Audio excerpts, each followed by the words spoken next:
তো বন্ধুরা চলে এলাম আরও একটা ছোট্ট রেসিপি নিয়ে। তো ছোট্ট বলতে এখন তো পটলের সিজন, গরমকাল, তো পটল তো অনেক রকমভাবে খেতে খেতে ধরো আমরা হাঁপিয়েই উঠি। তো পটল দিয়ে আজকে আমি একটা রেসিপি বানাচ্ছি। রেসিপিটার নাম হলো বেসনে পটলে।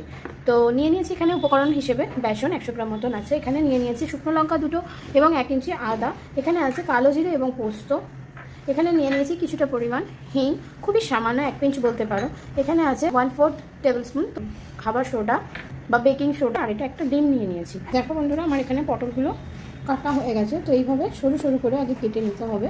পটলগুলো দিয়ে নিয়ে এতে দিয়ে দেবো আমি স্বাদ মতো নুন, হিংটা নিয়ে রেখেছিলাম, নুন এবং হিং, এই হিংটা পুরো পটলের গায়ে লাগিয়ে রাখবো। এর মধ্যে আমি ব্যাটারটা রেডি করে নেব। এখানে ছিলাম বেকিং পাউডারটা, সেটা দিয়ে দিচ্ছি এর মধ্যে ডিমটা, ভালো করে এটা ডিমের সাথে মিশিয়ে নেব। তারপর যতটা পরিমাণ আমার জলের প্রয়োজন ততটা আমি জলেতে অ্যাড করব। তো এখানে আমার ডিম দিয়ে সম্পূর্ণ ব্যাটারটা রেডি হয়ে